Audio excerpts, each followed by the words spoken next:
안녕하세요. 곰프로TV입니다. 누구나 부자가 되기를 원하고 경제적인 자유와 시간적인 자유를 원합니다. 저희 네 번째 최애책은요, 돈의 심리학, 모건 하우스 저서인데요. 부자가 되는 과정은 때론 부자 마인드로부터 시작된다고 하는데, 제가 늘상 얘기하는 사고계, 언어계, 물질계, 선순환의 패턴을 만드는데, 실제로 돈보다는 돈의 심리가 중요하다고 합니다.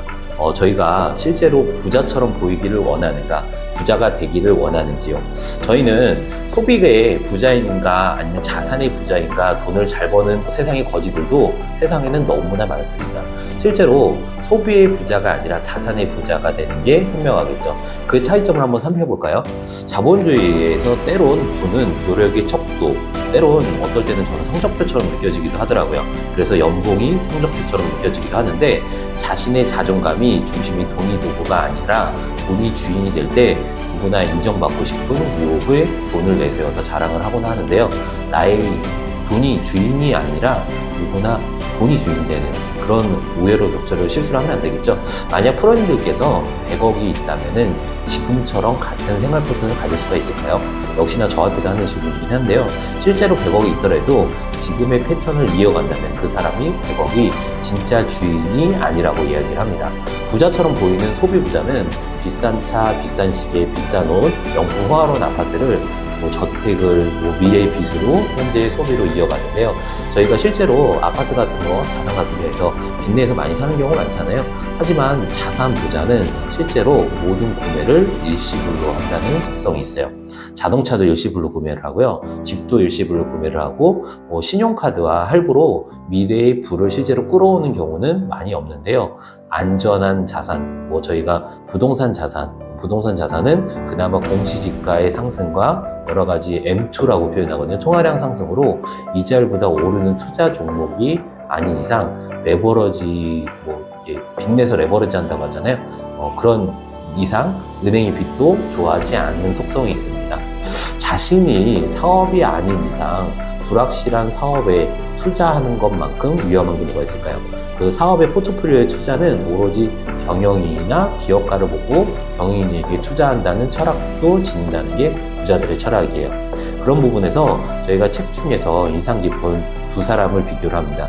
한 명은 100억 원을 남긴 청소부예요. 직업적인 부분이 100억 원을 벌 수 있는 청소부가 많지는 않겠지만은, 또 다른 한 명은 하루아침에 파산한 백만장자. 이 두 사람의 운명을 어떻게 달랐을까요? 책 중에 나오는 내용인데, 리처드 퍼스콘이라는 사람이 있어요. 이 사람은 하버드 대학교를 졸업하고 MBA 학위를 딴 후 메릴 린치라는 유여의 IB 회사에 중역을 지냈습니다. 그는 백만장자로 은퇴한 후에 호화로운 생활을 지키면서 큰 빚을 내서 화장실이 11개나 있는 엘리베이터가 집에 있었어요. 엘리베이터와 수영장이 있는 대저택을 지은 그는 여름인 수영장 파티를 열어서 화제가 되었습니다. 하지만 2008년도에 금융위기가 터지자 포스컨은 하루아침에 파산을 해요. 저택은 압류당했고 그는 무일푼이 되었습니다. 노예 무일푼이 되었다는 거죠. 그로부터 몇 개월 뒤 또 다른 하나의 뉴스가 탑을 찍어요. 직업적으로 별 볼 일 없는 한 인물이에요. 한 인물은 아까 청소부 말씀드렸죠. 리차드 리드라는 분이고, 고등학교 최종학력인 그는 25년간 자동차 수리를 했어요. 그리고 17년간은 백화점 바닥을 쓸었고, 38세에 방 두 개인 집을 산 뒤에 죽을 때까지 이곳에 살았습니다.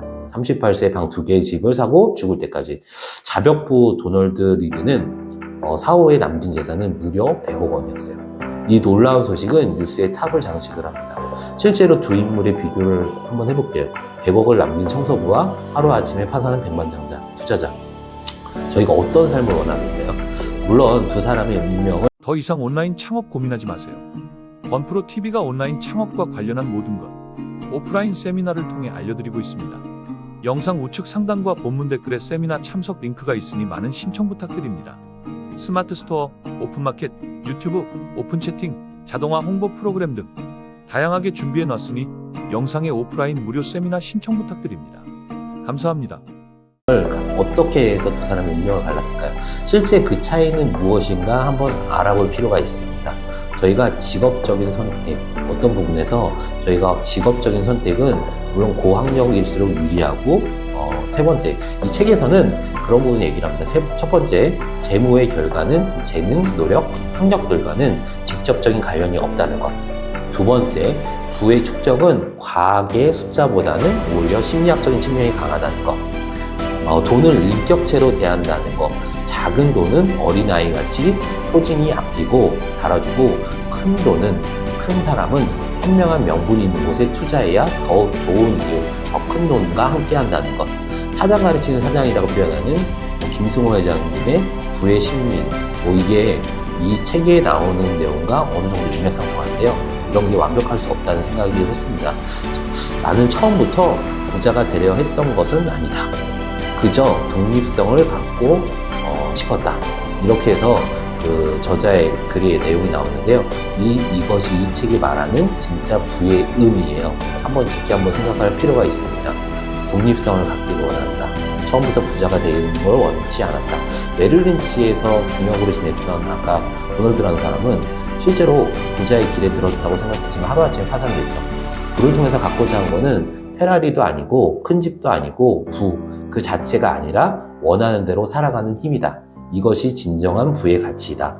이 책에서 얘기하는 거예요. 사람들은 부자라고 하면은 돈을 쓰는 것을 상상하죠. 백만장자가 되고 싶다 말할 때 100만 달러를 쓰는 것을 상상하곤 합니다.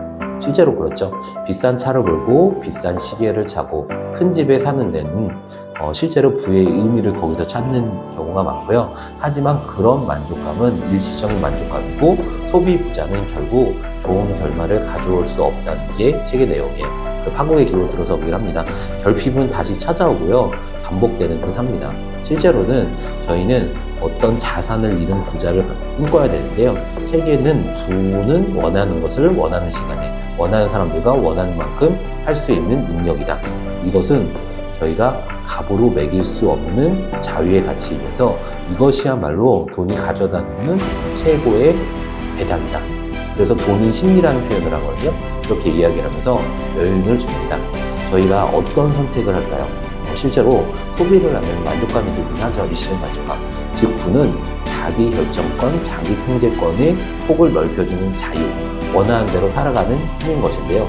프로님들도 저도 자유를 얻기 위해 자유를 선택할 수 있는 힘을 지니기 위해서 부자가 되려고 노력하는 것이 아닐까 한번 생각을 해보고요. 저희 책 네 번째 책, 돈의 심리학 한번 읽어보길 권하면서 다음에 더 유익한 콘텐츠로 찾아뵙도록 하겠습니다. 구독과 좋아요, 알람 설정 요청을 통해서 항상 행복한 하루 되시길 바랍니다. 건프로였습니다. 감사합니다.